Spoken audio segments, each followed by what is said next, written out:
I just really, really, like, y'all, I really need my family to be safe. I need to be safe. I need my child to be safe. And this, what happened this morning is not safety. It's not what I deserve. It's not what any of us deserve. So just be diligent when you see shit in the media and you see shit that's being talked about. Please be diligent. What is going on, everybody? Wired here. I hope you guys are having a satisfying and very relaxing Sunday. And I stumbled across this article about Patrisse Cullors secretly being dumped from Warner Brothers. Now, if you don't know who Patrisse Cullors is, obviously from the title you can read, she was the former leader of Black Lives Matter, or as I like to refer to them, by large mansions. Now, I got a lot of problems with this whole organization, Patrisse Cullors, and the other founders as well. Not only for the fact that they have taken, basically, you know, they are getting a lot of money off the backs of, you know, dead black men and using it to raise money and not really help out the black community in any sort of way.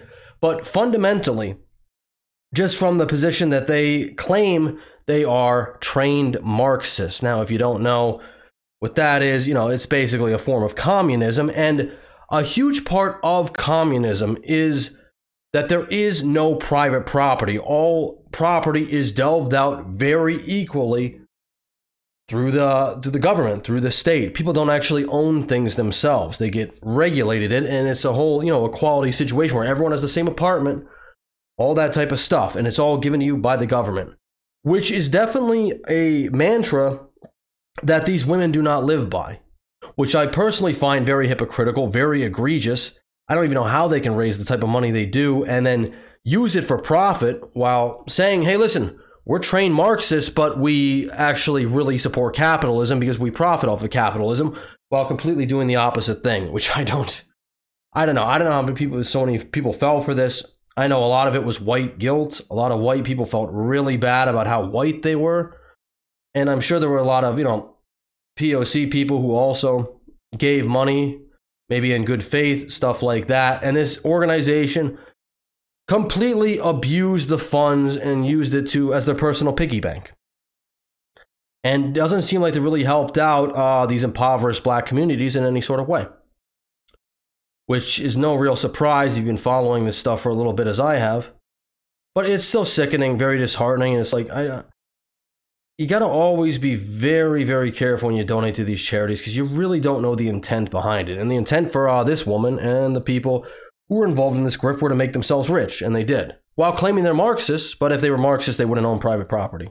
That's the truth. Marxists do not own private property.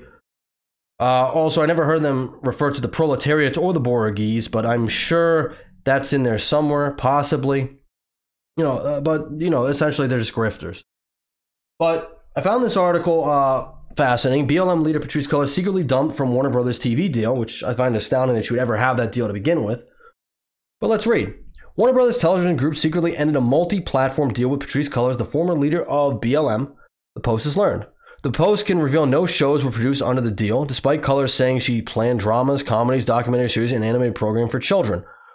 And what would you know about that? You're going to put, what would you push? Soviet Russia propaganda about how it's a lot better to be a Marxist state and everyone is beholden to the government?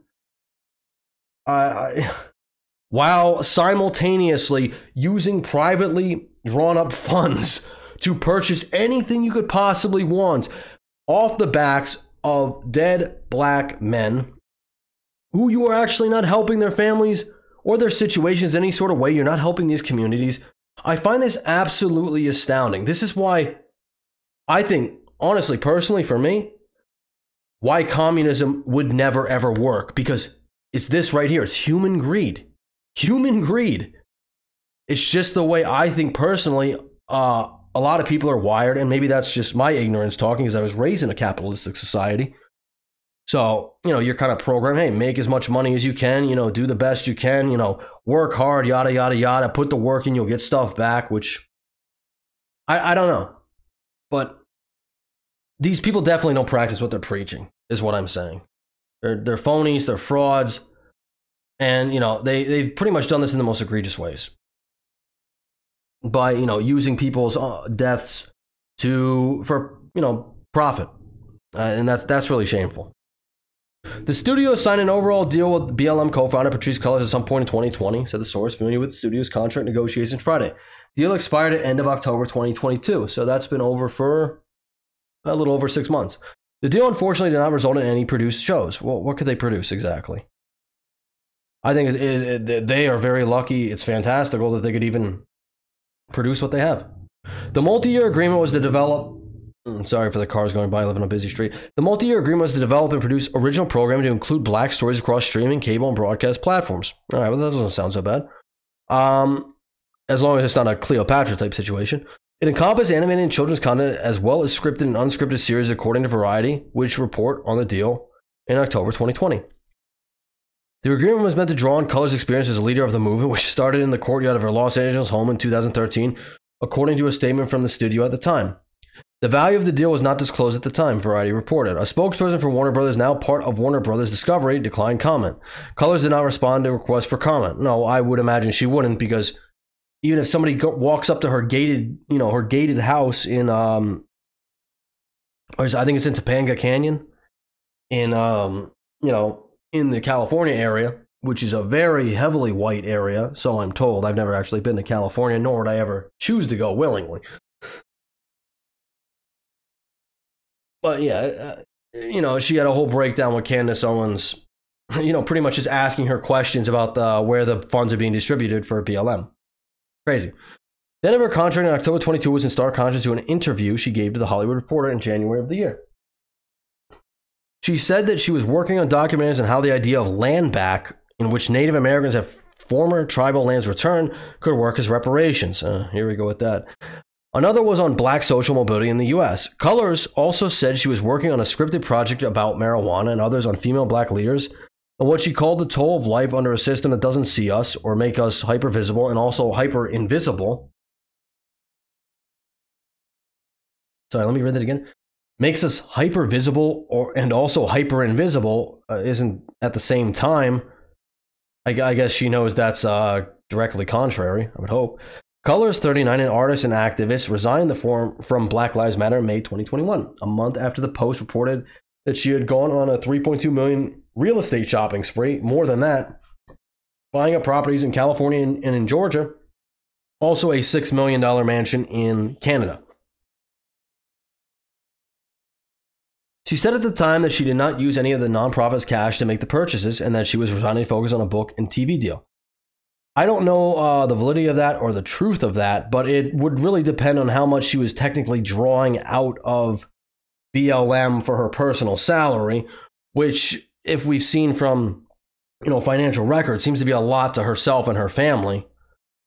The whole California thing, this is a content influencer house where no content was ever made and stuff like this. I don't know how these women are not indicted. They completely misappropriated these funds. They raised it under false pretenses, or maybe they raised it in good faith pretenses. But either way, they didn't use the funds for what they were supposed to. Nobody can tell me to this date what any money from BLM has actually gone to help any communities anywhere, ever. I could be wrong on that. Comment in the comment section. I've created the infrastructure and the support and the necessary bones and foundations that I can leave. No, you're leaving so you don't get sued. And as we know right now, BLM is about, I think, 8 million in the red. I did a story on this like 2 days ago. They're about 8 million in the red, or maybe 3 million in the red. I'm sorry, I don't have the numbers pulled up in front of me. I'm trying to remember this off the top of my head. I think it's 8 million. But yeah, they're probably closing down this charity because somehow a charity has misappropriated funds so badly without helping anybody that they're screwed. Last year, she spent tens of thousands to install a fence around the property and has lately began refocusing on arts projects with galleries, shows opening in Los Angeles in the last few months, according to reports. Cullors' artwork was recently featured in a show at a Los Angeles gallery. Well, I would say for that, good for her. I've never seen her art, but, follow your passions, whatnot. You don't really got to worry about anything anymore because you've scammed a bunch of people out of a bunch of money without helping anybody but yourself, which technically is the exact opposite of what Marxists and communists think. No private property, everything is for the state. You would have never been able to do this in Russia. It wouldn't have been possible. But yet you're a trained Marxist. And what I find really appalling is people with a lot of white guilt, or people who are gullible, or the younger generation, they fall for this stuff. Like these people are heroes, they're saviors, when they're really just greedy capitalists, lining their own pockets, and laying fire to pretty much everything in their wake. Anyway, that's all I got for the video. Leave a like, subscribe to the channel. Thank you for listening this long, and I will catch you all in the next one. Later.